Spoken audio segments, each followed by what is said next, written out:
Crédit Photo, Abaka. La phrase est répétée chaque année, l'Eurovision n'est pas un concours politique.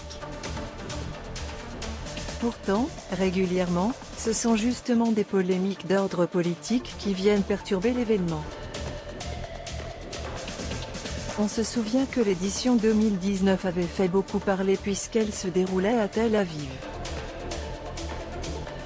Durant la soirée, deux danseurs de la performance de Madonna, dont les drapeaux d'Israël et de la Palestine étaient cousus sur leurs vêtements, se tenaient la main en signe de paix, tandis que le groupe islandais Atari avait brandi des drapeaux palestiniens, suscitant les huées dans la salle. Et il se pourrait bien que ce conflit soit encore au cœur de la polémique cette année.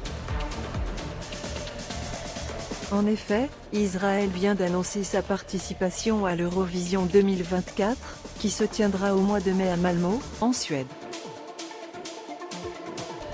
En effet, Israël vient d'annoncer sa participation à l'Eurovision 2024, qui se tiendra au mois de mai à Malmö, en Suède.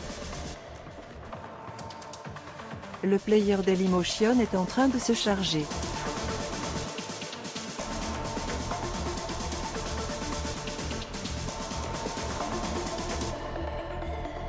Il est naturel que se posent des questions sur la participation d'un pays en guerre au concours Eurovision de la chanson.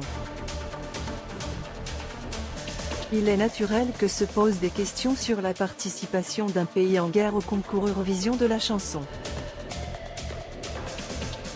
Nous n'avons pas encore pris position sur ce sujet, mais nous suivrons les décisions de l'UE, Union européenne de radio-télévision, avait alors déclaré Charlo Halvorsen, le directeur norvégien des divertissements de NRK, la société norvégienne de radiodiffusion publique. Malgré cela, les organisateurs de l'Eurovision ont confirmé qu'Israël répond à toutes les règles du concours et pourra, avec 36 autres pays, y participer l'année prochaine. L'Eurovision reste un événement apolitique qui rassemble des publics du monde entier autour de la musique. C'est une compétition pour les organismes de diffusion, et non pour les gouvernements, et le diffuseur public d'Israël y participe depuis 50 ans. Voir cette publication sur Instagram. Une publication partagée par Eurovision Song Contest @Eurovision, nous avons toujours le choix seulement, la participation d'Israël à l'Eurovision 2024 est un sujet brûlant. La Société islandaise des auteurs et compositeurs, FTT en islandais, appelle la RUV, le diffuseur public islandais, à boycotter le concours si Israël venait à y concourir. D'une lettre, l'association explique que l'État israélien devrait annuler sa participation au même titre que la Russie lors de la dernière compétition. Nous devons tous prendre position contre la guerre et le meurtre des civils et des enfants innocents. Nous avons toujours le choix de ne pas mettre notre nom sur de telles choses, qu'elles soient individuelles ou institutionnelles.